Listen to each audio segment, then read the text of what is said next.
And now will you please pray with me? May the words of my mouth and the meditations of all our hearts be acceptable in your sight, O God, our rock and our Redeemer. Amen. And so our journey through the first chapter of Mark's Gospel continues this morning. In our text today, Jesus has just left the synagogue where he began his ministry of teaching and healing, as you might remember from last week. Last week, among the men in the temple, he preached and healed a man suffering with an unclean spirit. And then Jesus and his friends traveled to Simon and Andrew's house, a private home, the domain of a woman. Once they arrived there, we learned that Simon's mother-in-law has a fever. Now, in the days before antibiotics and over-the-counter fever reducers, a fever was not a minor inconvenience. It was an indicator of serious illness, and she felt bad enough that she had taken to her bed. Having just seen Jesus heal the man possessed by a demon, Simon and Andrew told Jesus about her illness. And then Jesus' ministry of healing is extended from the public sphere to the private, from healing a man to healing a woman. And the description of her healing is so spare, so stark, as is common in the Gospel of Mark, that you could almost miss it. We hear that Jesus came to her and took her by the hand and lifted her up, and then the fever left her. And that's it. That's all we get.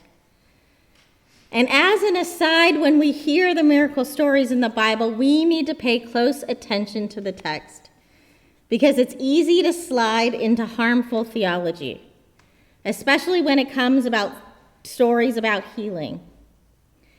Theology becomes toxic when we equate sickness or pain or mental illness or poverty with sinning or with punishment from God or with being less deserving. And while we may not mean to, we all do this to some extent. And on the other side of this harmful theology, we equate healing with believing, with deserving, with being better than. I think at some basic human level, we want to make the chaos and trouble of life make sense. And so when bad things happen, we often unconsciously think that those afflicted must have done something to deserve it somehow. And conversely, when good things happen, we feel like those with good fortune are being rewarded somehow. And we know very little about this woman who was healed by Jesus. She is only identified in relation to her son-in-law. But we know that as soon as Jesus enters the house, they tell him about her, and as soon as he hears about her, he goes to her. And as soon as he goes to her, he begins to act. Jesus does not introduce himself. He asks no questions.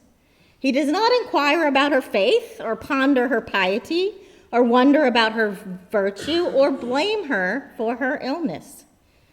Instead, he comes to her and takes her hand.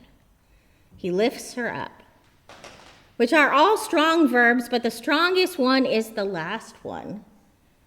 For the Greek word translated as lift up is the same word that describes Jesus at his resurrection. So what are we to make of this?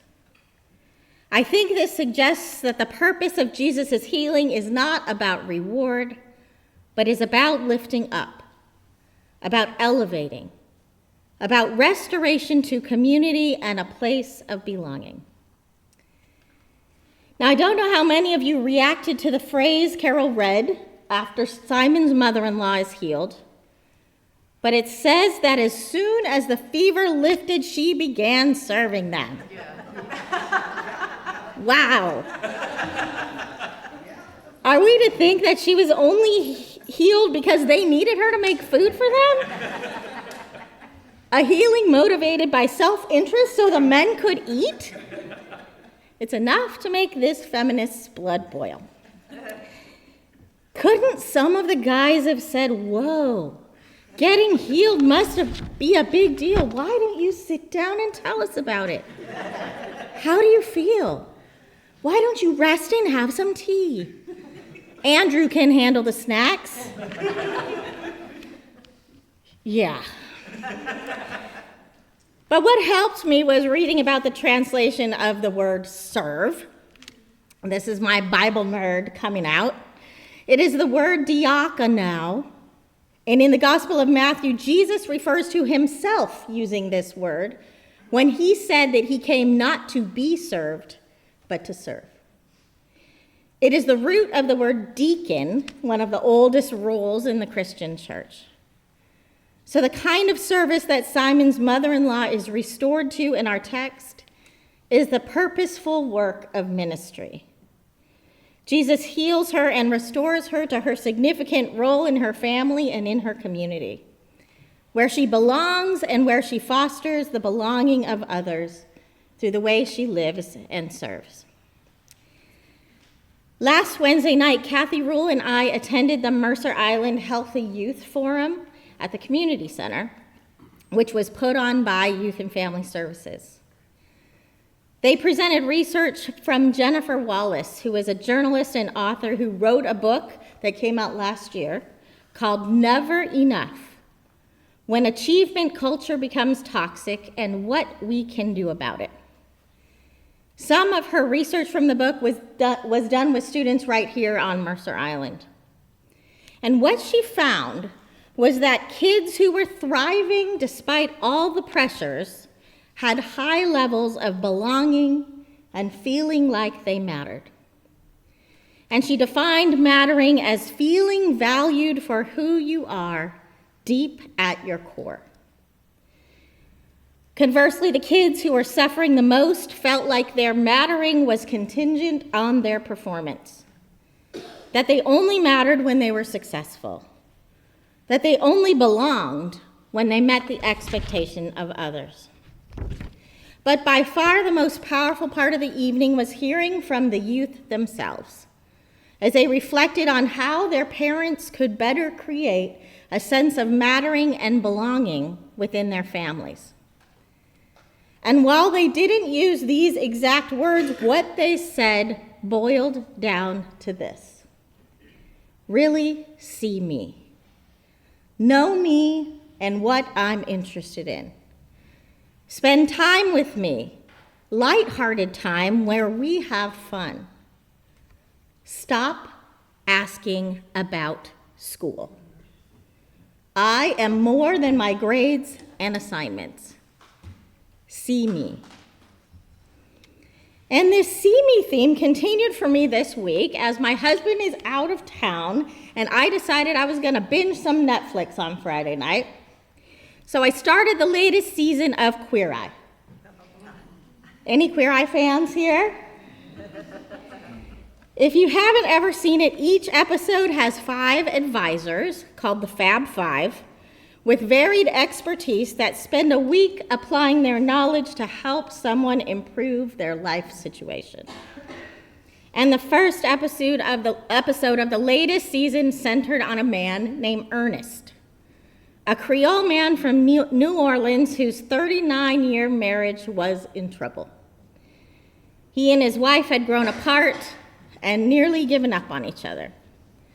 They were living like roommates, spending most of their time at opposite ends of the house and rarely speaking to each other.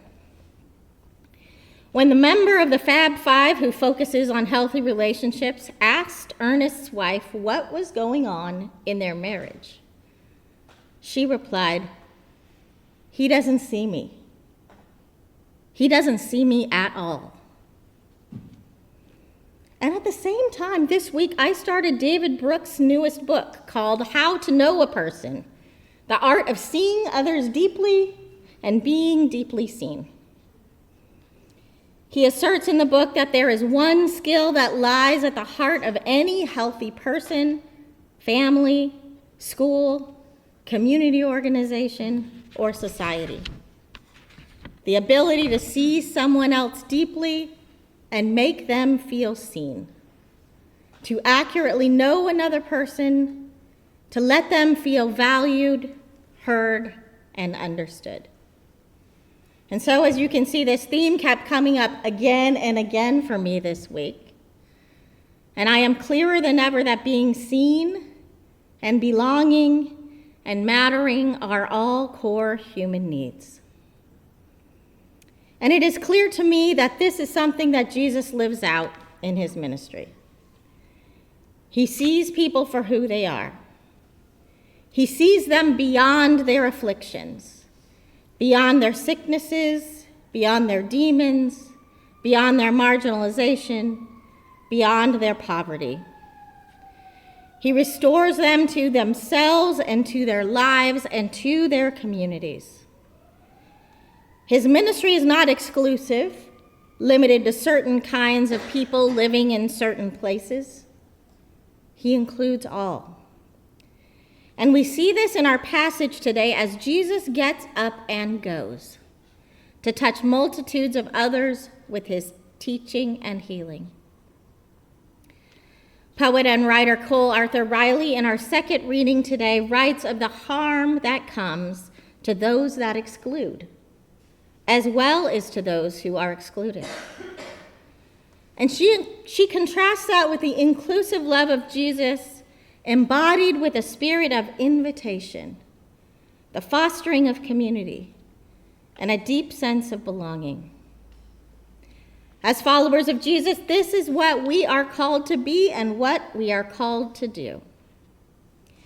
May we be inspired to live out lives shaped by a spirit of invitation, of fostering community, of offering belonging. May we meet at the healing place.